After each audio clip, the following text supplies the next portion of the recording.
Very good afternoon all of you. आज हम आप लोगों को बताने वाले हैं कि सीखने के आयोजन में बदलाव क्या क्या होता है। यहाँ पर हमने सीखने के आयोजन में बदलाव को हम इंग्लिश में कह सकते हैं paradigm shift in organisation learning. तो ऑर्गेनाइजेशन लर्निंग के तहत भी है कि टीचिंग लर्निंग सेंटर और स्टूडेंट लर्निंग सेंटर है। तो इसमें हमने बताया कि paradigm shift on organise learning. तो सीखने के आयोजन में बदलाव हम क्या क्या कर सकते हैं। सीखना दैट मीन्स कि लर्निंग बाय डूइंग। जब तक हम किसी कार्य को करते नहीं हम सीखते नहीं हैं। तो हम उसके लिए सबसे पहले खुद का अनुभव से भी हम सीखते हैं या फिर हम दूसरे से भी देख कर सीखते हैं। तो उसको हम कह सकते हैं कि सीखने के आयोजन में बदलाव। हम विभिन्न तरह की चीज़ों को देखते हैं, सीखते हैं और अपने व्यवहार में, अपने जीवन में बदलाव लाते हैं। तो यहाँ पर हमने कहा है कि किसी काम, सोच, चिंतन इत्यादि में सामान्य स्वीकार करने के तरीके में महत्वपूर्ण बदलाव को आयोजन में बदलाव कहते हैं। कहने का अर्थ है कि किसी भी चीज को जब हम सीखते हैं या फिर हम दूसरों का किया हुआ चीज को देखकर सीखते हैं तो उसको हम कह सकते हैं कि अपना सोच और चिंतन के दौरान हम अपने चिंतन शक्ति में बदलाव लाते हैं और हम सीखते हैं।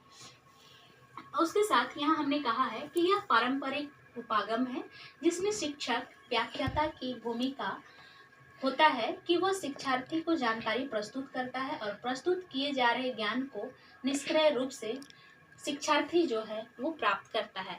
तो टीचर जो होती है वो भी पहले किसी दूसरे शिक्षक से सीखी होती है और सीखने के बाद स्टूडेंट को किसी भी चीज़ को सिखाती है, प्रेषित करती है।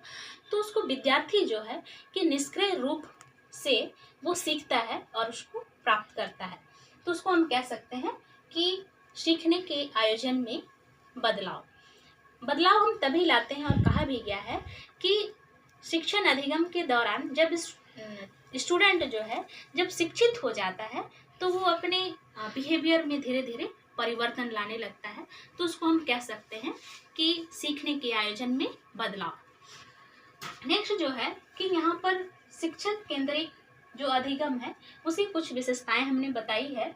तो पहला विशेषता जो है वो है कि कक्षा का निर्देशन शिक्षक द्वारा होता है और दूसरा जो है कक्षा का निर्देश छात्रों की विविधता को पूरा नहीं करता है।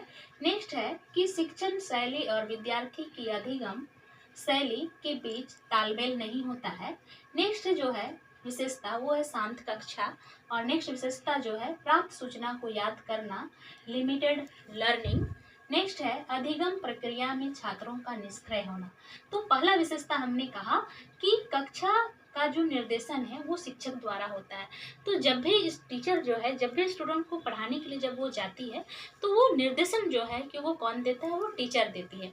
टीचर चाहे वो किसी विषय वस्तु को पढ़ाए या किसी विषय वस्तु से रिलेटेड कुछ भी उसको जानकारी देना है तो वो जानकारी जो है कि वो टीचर ही देती है स्टूडेंट को, गाइडलाइन, उसको हम कह सकते हैं निर्देशन। नेक्स्ट है कि छात्रों में विविधता को पूरा नहीं करता है और शिक्षण शैली और विद्यार्थी की अधिगम शैली के बीच तालमेल नहीं होता है। कहने का अर्थ है कि हमेशा स्टूडेंट जो है कि उनका जो आईक्यू लेवल होता है वो एक जैसा नहीं होता है, बल्कि उनका आईक्यू लेवल जो होता है वो अलग अलग होता है, डिफरेंट डिफरेंट तरह होता है। तो उसको हम कह सकते हैं कि विविधता को पूरा नहीं करता है। साथ ही साथ उसका जो शिक्षण शैली होता है, हर स्टूडेंट का जो सीखने का जो तरीका होता है, शैली होता है, वो अलग होता है। और ऐसा शिक्षक में भी होता है कि शिक्षक का पढ़ाने का तरीका, उसको टीचिंग करने का जो शैली होता है वो अलग होता है। तो उसको हम कह सकते हैं कि विद्यार्थी के जो अधिगम के बीच जो तालमेल होता है, उसका जो टीचिंग लर्निंग का जो शैली होता है वो अलग अलग होता है। नेक्स्ट है कि शांत कक्षा। कभी भी हमको टीचिंग लर्निंग प्रोसेस के लिए अगर हमको स्टूडेंट को पढ़ाना है तो उसके लिए कक्षा का जो वातावरण होगा, कक्षा का जो इन्वायरमेंट होगा वो शांत होनी चाहिए, तभी हमारा जो टीचिंग लर्निंग प्रोसेस है वो सही तरीके से हो पाएगा। नेक्स्ट है कि प्राप्त सूचना को याद करना, लिमिटेड लर्निंग। मतलब जब भी हम स्टूडेंट को किसी चीज़ की जानकारी देते हैं तो जो सूचना जो वो प्राप्त करता है वो उनके लिए वो लिमिट होता है, वो लिमिट के तहत ही वो सीखता है और अपने में सुधार लाता है। तो उसको हम कह सकते हैं लिमिटेड लर्निंग। नेक्स्ट है कि अधिगम प्रक्रिया में छात्रों का निष्क्रिय होना। कभी कभी स्टूडेंट ऐसे भी होते हैं कि अपना जो टीचिंग लर्निंग प्रोसेस जो होता है उसमें निष्क्रिय होते हैं। तो वो निष्क्रियता जो है वो कब आती है, जब उसको जो उनका जो टीचिंग लर्निंग जो प्रोसेस है वो उनको इंटरेस्ट नहीं होता है, उनको पढ़ने में उस सब्जेक्ट पे रुचि नहीं होती है, तो वो क्या करता है स्टूडेंट, उनका जो इंटरेस्ट है वो धीरे धीरे घटने लगता है। तो उसको हम कह सकते हैं कि उस स्टूडेंट का जो टीचिंग लर्निंग प्रोसेस जो है कि वो अनइंटरेस्टेड है, और वो स्टूडेंट जो है वो रुचि नहीं लेता है, बल्कि वो निष्क्रिय होता है। तो वैसे निष्क्रियता को ख़त्म करने के लिए टीचर को हमेशा इफ़ेक्टिव टीचिंग लर्निंग कराना चाहिए, बच्चे के लिए इंटरेस्टिंग चीज़ों को लेकर आना चाहिए, ताकि उनका जो टीचिंग लर्निंग प्रोसेस है वो इफ़ेक्टिव होगा। तब हम इसको कह सकते हैं कि हमारा जो सीखने का आयोजन है उसमें हम स्टूडेंट में बदलाव ला सकते हैं। अगर हम एक आम के बारे में पढ़ा रहे हैं तो शायद हम उनको आम का ट्रे दिखाएं, या फिर आम को ही हम दिखाएं रियल वे में, तो बच्चे जो हैं कि उनको पढ़ने में या सीखने में वो ज़्यादा इंटरेस्ट लेंगे और उसको रुचिकर रूप से वो सीखेंगे। धन्यवाद।